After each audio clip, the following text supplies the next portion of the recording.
Do you guys remember when the PS5 first came out? I remember seeing this and feeling like something special was waiting for us right around the corner. It was gonna be bigger than the PS4, and if you were a real gamer, you better not miss out. Or at least, that's what they said.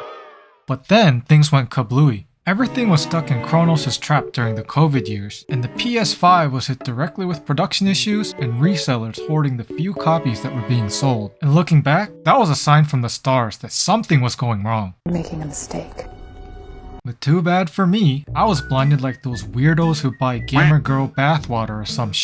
After all, the PS4 had a great list of games, so my hopes were really high for the PS5. Also, it was my first non-handheld console since the PS2, and as a longtime fan of the Ratchet & Clank series, I was gawking over the latest entry in the series before it even came out.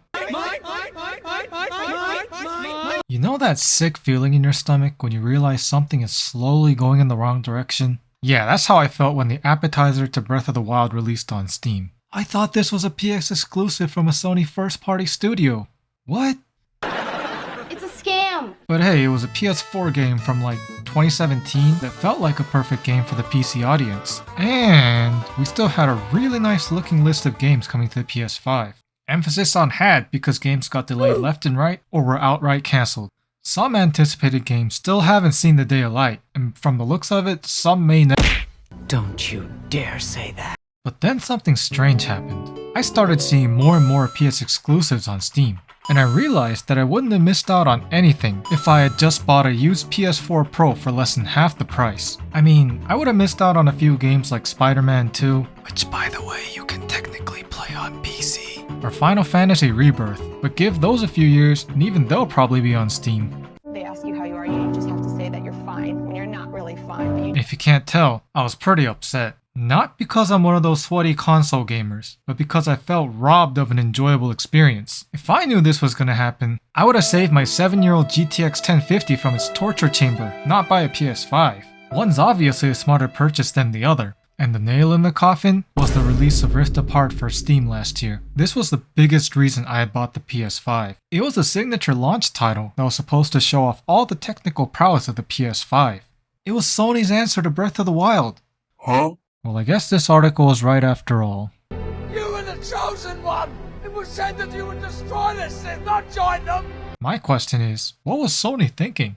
But before we get into that, let's start with the status quo of the gaming industry. In 3 words, it's a mess. Tens of companies have announced layoffs or shut down this year, and many great game studios shifted to the much-hated free-to-play business model and failed miserably. Maybe publishers push studios to make more money. Maybe the old way of making games is unsustainable. Who knows what's happening? One thing's for sure, fewer and fewer big companies are aiming for passion projects, and more are aiming to make their charts look pretty. They're looking for money. And going back to Sony, for some reason their financials actually look incredible and are probably gonna get better, even after almost killing one of the most popular games of 2024. I honestly couldn't believe how much their 2023 sales grew.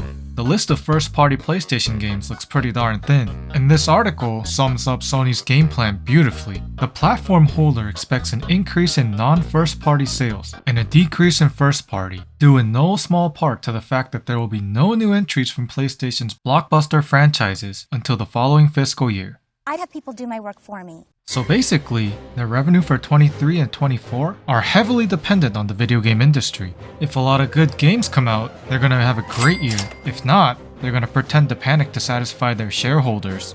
I wonder what they'll do. Since Sony has such little control over its revenue right now, it's going all in on the things it can't control, which is what I call low risk, medium return business. Greed is right.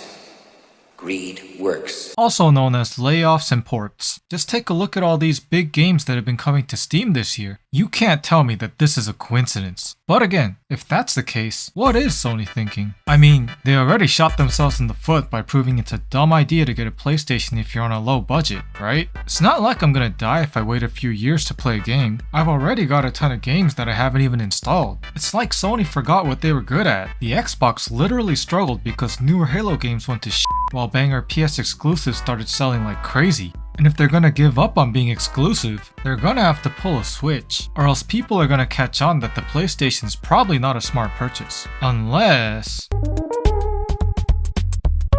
You know what? maybe it was a good purchase. Why are you so stupid? Thanks for watching and have a great day.